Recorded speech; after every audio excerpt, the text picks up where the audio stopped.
Thank you for watching Murder, Monsters, and Mysteries. Today, we take a look at a diabolical murder. The murder of Angela Prey Craig. We start with a happy couple. They glow. They appear to bring each other joy. And yet, this relationship ends in tragedy. Angela Prey Craig was a mother of 6, married, and living in Colorado. She was known for many admirable qualities. Her love of animals, and she was said to have a great sense of humor. She was also very committed to family. The biggest thing mentioned in her obituary, though, is that she had a large capacity to forgive. The 43-year-old woman was married to a Denver area dentist, James Tolliver Craig, and she had already previously demonstrated her ability to forgive by not leaving him when he had initially drugged her at least once that she knew of, and had multiple affairs. Despite her wonderful ability to forgive, maybe because of it, things went too far and culminated in her poisoning last weekend.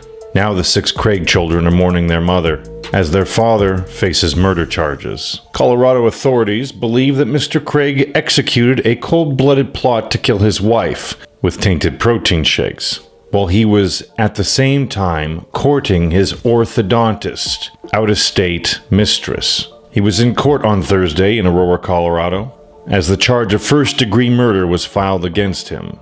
He was unshaven, unkempt, and messy-looking, as the handcuffed 45-year-old hung his head in shame, not looking like his former boyish, smiling self.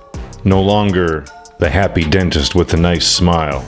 His awful scheme began to unravel after Mrs. Craig, accompanied by her brother, presented with severe headaches and dizziness at UC Health University of Colorado Hospital in the morning of Wednesday, 15th of March. Within 3 hours of presenting those symptoms, she suffered a seizure and began to decline medically, according to the court documents. After this, she was placed on life support in the intensive care unit. The doctors there could not figure out what was wrong with her. The notorious Dr. Craig's colleagues, though, had some suspicions. It wasn't much of a secret to some of the employees at the Summerbrook Dental Practice, where the dentist co-owns with longtime friend Ryan Redfern, that Dr. Craig and his wife had been having constant marital problems. And an office manager had also noticed strange behavior coming from Craig. She reports that she'd seen Dr. Craig working on a computer in an exam room, and he rarely used the space, as he had his own devices. Later, he told her to be alert for a package that he'd ordered to the office. He told her that she shouldn't open it. But when another employee did, according to the documents, they glanced inside and saw potassium cyanide. The employee who discovered it Googled it and realized the symptoms matched up with Angela's recent illness. Angela had been getting increasingly ill throughout the month of March. She went to the hospital on March 6th, on March 9th as well. On March 9th, she was admitted until the 14th of March, and again on the 15th of March, her final fateful stay. She'd reported suffering from extreme vomiting, headaches, low blood pressure, and dizziness. Her eyes couldn't focus, and she was sure that there was something seriously wrong. And now for a brief commercial break. From the evil one, deliver me. From the evil one, deliver me. At the hour of my death, At the hour of my death, call me and bid me to come to thee. call me and bid me to come to thee.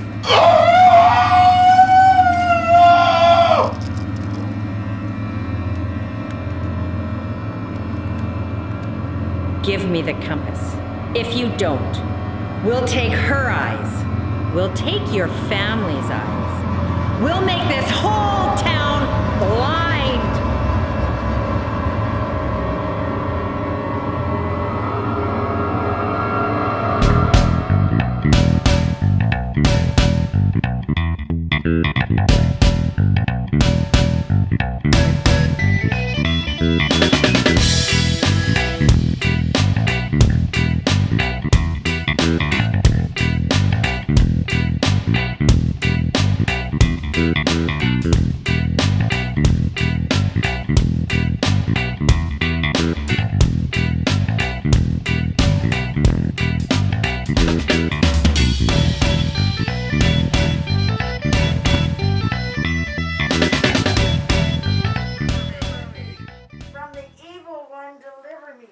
From the evil one, deliver me. At the hour of my death. At the hour of my death. Probably should have come here first. Come to thee. Call me and me. There were text messages between her and her husband that were shown in the court. Mrs. Craig complained to her husband that she felt like she'd taken heavy drugs, as if she was moving through gel. Mrs. Craig knew what being drugged felt like, as a relative told police that she admitted previously that her husband had drugged her once before. Apparently, according to the witness, James had multiple affairs with several women. He had told Angela that he was addicted to pornography since he was a teenager, and said that he drugged Angela about 5 or 6 years ago. Angela told the witness that James had drugged her with an unknown drug at the time because he planned to go into their bathroom and kill himself of a lethal injection of something. He wanted to commit suicide and didn't want her to be able to stop him. According to him, according to the man who had multiple affairs, that's why he had drugged her. Can we believe him? Hard to say.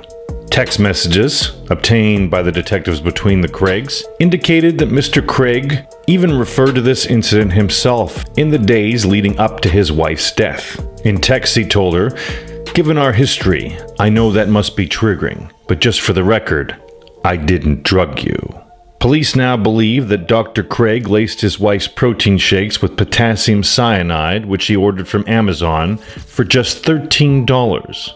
Inside the Craig's residence, they found workout-style shakers in 2 Ziploc bags with white, powdery substances in them. When they searched his internet history, they found chilling searches on how many grams of pure arsenic will kill a human, and how to make poison, and is arsenic detected in an autopsy? During all of this, Dr. Craig was making travel plans and sending sexually explicit emails to an orthodontist in Austin, Texas, with whom he was having an affair. It appears that James was flying this woman into Denver when his wife and the mother of his children was dying in the hospital. Dr. Craig had sent an email to the woman explaining what was going on with his wife. Obviously, he didn't admit that he was responsible, and she sent James an email explaining how sorry she was for him, and that she wished she was helping him, not pulling him away. She stated she knew it had to be so hard what he was going through, and that she wanted to be there for him, but did not want to mix in with his family and friends. And she didn't want to pretend to only be a friend when there was something more. That email was sent on March 16th. Mrs. Craig was pronounced dead on March 18th. Her husband refused requests to conduct an autopsy, including requests from relatives who were pleading for answers in the case and wanted to know the cause of her illness. Some of them were concerned that it might be genetic and so connected to them. Dr. Craig, however, argued that if doctors couldn't find the source of his wife's sudden illness while she was alive, then he did not want them poking holes when she was dead. Luckily, one of Craig's colleagues had informed a nurse at the hospital about the dentist's potassium cyanide purchase. That nurse called the police.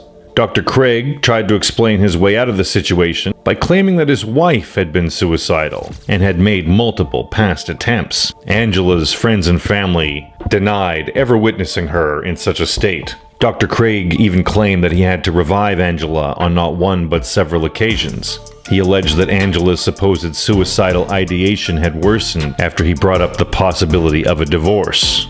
But text messages between the couple paint a very different picture. Exchanges shown in the affidavit for Dr. Craig's arrest show that he had his wife under the impression that he wanted to patch things up. While his wife fought for her life in a hospital bed, the disgraced dentist would thank church friends for their prayers, telling them it was pretty scary to not have the answers. When he was confronted by law enforcement, Dr. Craig tried to guilt-trip his business partner for not giving a hungry DA the opportunity to paint him in a negative light. In a long text message, the suspect, Dr. Craig, talked about what a devastating scene he and his 6 children had to go through, saying goodbye to their brain-dead mother before arriving home to see investigators seizing evidence. This week, the dentist was arrested and charged with first-degree murder, leaving friends and family reeling after they were already shocked by the death of this loved mother of 6. Angela Craig came from a large family. She was a native of Dodge City, Kansas. She was the baby girl in her family of 10 children. She had married James Craig in December 1999. At the time of her death, he was still saved as the boy on her phone, showing that she still cared for him, that he was still the boy she'd met from 1999. In her text messages to Dr. Craig, she would over and over again express her love for him and affection. If Dr. Craig is guilty, and it looks like he is, what a sad way to destroy what looked to be like a wonderful life with a beautiful wife.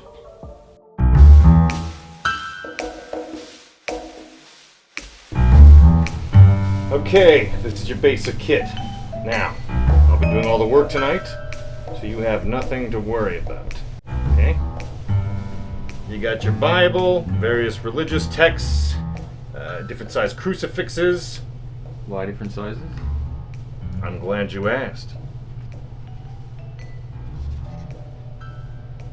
The largest crucifix is so the demons can see you coming from far away. As soon as you come in the room, you command their attention and terrify them. Then we work our way down to the smallest of the crucifixes. This one, so you can sneak in. They don't see you coming. You get in really close, they think you're just a regular guy, and then BAM! You scare the crap out of them with it. Powerful stuff. Now, I kind of see you as a small crucifix sort of guy, and that is by no means a penis-sized comet. Okay. These water guns are filled with holy water, same with the flask. But use it sparingly, it's expensive stuff. I have to have mine personally blessed by an archdiocese and mailed to me. I'll use it sparingly. That's all I ask. And what are these? Don't touch those! Never touch the beans, okay? These are very important. They're not a toy. Yeah, sorry. The water guns, they used to be toys, but not anymore.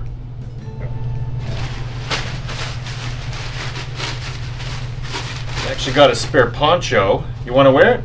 It'd be like a matching uniform, eh? We'd look badass. I'm good. Okay.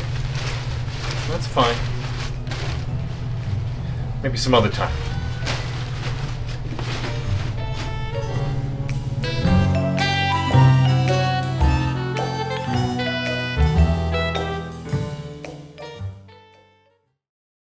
Thank you for watching Murder, Monsters, and Mysteries. If you enjoyed today's video, please like and subscribe, as we'll be uploading more regularly.